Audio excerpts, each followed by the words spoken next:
السلام علیکم ناظرین، ڈرامہ سیریل سیف تم ستو ٹو لاسٹ ایپیسوڈ کا پریڈکشن آپ لوگوں کے ساتھ شیئر کریں گے، جس میں آپ لوگ دیکھیں گے کہ آخرکار جو وہ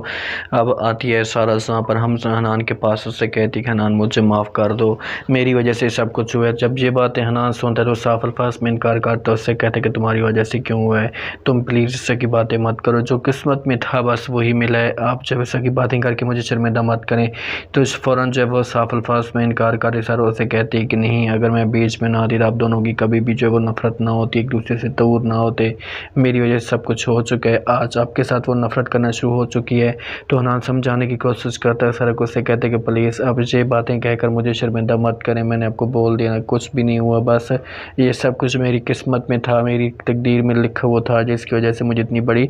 سزا ملی ہے، ورنہ کبھی میرے پاس ایسا نہ ہوتا، اگر ابیر میرے ساتھ محبت کرتی تو کبھی بھی مجھے چھوڑ کر نہ جاتی۔ تو صاف الفاظ میں انکار کر سر اسے کہتی ہے کہ تم آج بھی اس کے پاس جا سکتے ہو، بات کر سکتے ہو۔ حنان صاف الفاظ میں انکار کرتے اس سے کہتے کہ نہیں، جب اس کو میرے اوپر یقین ہی نہیں ہے تو پھر بات کرنے کا کوئی بھی فائدہ اور کوئی بھی جواز نہیں بنتا، اور پلیز آپ مجھے جو ایسا مجبور مت کریں۔ تو فوراً جو یہاں پر جواب دیتی سر اس سے کہتی کہ میں نے ہی آپ دونوں کو دور کروایا، تو اب میں ہی آپ دونوں کو جو ملوانے کی کوشش کروں گی، میں ہی اس کے ساتھ جا کر بات کروں گی، اس سے راضی کروں گی، اور مجھے پورا یقین ہے کہ وہ آپ کے ساتھ جو وہ پاس آئے گی آپ سے، اور اس سے اپنی غلطی کا احساس ہوگا۔ حنان اسے روکنے کی کوشش کرتے اس سے کہتے کہ سارا تم ایسی کوئی بات نہیں کرو گی، اگر وہ میرے ساتھ مخلص ہوتی نا تو وہ ضرور ایسا کام کرتی اور میرے پاس آتی، لیکن اسے ذرا بھی جو ہے وہ مسئلہ نہیں ہے، وہ اسے ذرا بھی کوئی پریشانی نہیں ہے۔ دوسری طرف آپ لوگوں کو یہ انٹرسٹنگ اور کمال کا سین دیکھنے کو ملے گا کہ حنان آتا ہے سارا کے پاس، تو سارا جب اسے دیکھتی ہے تو آگ بگولا ہو جاتی ہے، اس کی خوب انسلٹ کرتی ہے، اسے کہتی کہ پھر تم یہاں پر آ گئے ہو گھٹیا انسان، کیا کرنے کے لیے آئے ہو؟ جب تمہارے یہاں پر کوئی رہتا نہیں ہے تو پھر تمہارا مقصد کیا بنتا ہے؟ جہاں پر تم نے زندگیاں برباد کر دی ہیں، تمہیں اس بات کی ذرا بھی شرم نہیں ہے، حیا نہیں ہے؟ حمزہ یہ باتیں سنتے تو سمجھانے کی کوشش کرتے ہیں، سارا کو سے کہتے کہ دیکھو مجھے اپنی غلطی کا احساس ہو چکا ہے، آپ مجھے معاف کر دیں۔ سارا کہتی ہے کہ گھر کو برباد کر دیا آپ نے، مجھے جھوٹے لاروں میں رکھا، میرے ساتھ دھوکہ کیا، اور تم اس کو جو غلطی کہتے ہو، یہ غلطی نہیں ہوتی، یہ بہت بڑا سکینڈل ہے، تم نے بہت بڑی جو وہ گھٹیا حرکت کی ہے، جس کی جو تمہیں کڑی سے کڑی سزا ملنی چاہیے۔ سمجھانے کی کوشش کرتے ہیں، ہم سے کہتے کہ جب تم مجھے اس نظر سے دیکھو گی تو آپ کو جو وہ پتہ چل جائے گا میں بھٹک چکا تھا، پولیس میں ابیر کی محبت میں پاگل ہو گیا تھا، اسی وجہ سے میں نے یہ سب کچھ کیا ہے۔ ابیر پریشان کھڑی ہوتی ہے، نانی اس کے پاس آتی ہے، آ کر بات کرتی کیوں پریشان؟ ابیر کہتی کہ بس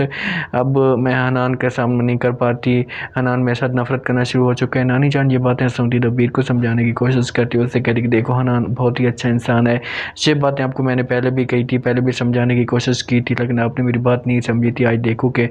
آج وہ تم سے دور چلا گیا، صرف اور صرف تمہاری لاپرواہی کی وجہ سے، آپ کسی طریقے سے اسے راضی کرنے کی کوشش کرو۔ ابیر کہتی کہ میں اس کے پاس جاؤں گی تو وہ مجھے انکار کر دے گا صاف الفاظ میں، اسی وجہ سے میں اس کا سامنا نہیں کرنا چاہتی۔ تو وہاں پر جو وہ نانی کہتی کہ اچھا میں آپ کی سپورٹ کروں گی، آپ کو جو اسے بھی سمجھانے کی کوشش کروں گی، لیکن ایک بات یاد رکھنا، اب اگر حنان کے ساتھ بھی اس قسم کی بات ہوئی اور کسی قسم کا کوئی مسئلہ ہوا تو کبھی بھی حنان آپ کو معاف نہیں کرے گا۔ حنان نے اپنی قربانی دی تھی لیکن تم نے قربانی نہیں دی، تم نے بہت بڑی غلطی کی۔ ابیر کہتی کہ بس پلیز اب اس بات کو نہ دہرائیں، میرا دل دکھتا ہے، اب حنان کا ہے، میں اس کے پاس جانا چاہتی ہوں، اس کے ساتھ بات کرنا چاہتی ہوں۔ تو نانی کہتی کہ اب مجھے اس بات کا تو نہیں پتہ، آپ خود جائیں اور جا کر دیکھیں کہ کہاں پر ہے اور کہاں پر نہیں ہے۔ اب ابیر کے دل میں جب وہ بہت زیادہ محبت جاگ چکی ہوتی ہے اور وہ بار بار جب وہ کوشش کرتی ہے حنان کے پاس جانے کی، اور اسے حنان کے پاس چلی بھی جائے گی، حنان کے سامنے کھڑی ہو جائے گی، اس سے معافی مانگے گی، اسے کہے گی کہ حنان مجھے معاف کر دیں۔ حنان یہ باتیں سننے کے بعد ابیر کو کہتے ہیں کہ معاف، میں تمہیں کیسے معاف کر دوں، میں نے اپنا سب کچھ تمہارے لیے قربان کر دیا تھا، اپنی محبت تمہارے لیے قربان کر دی تھی، اور تم نے جو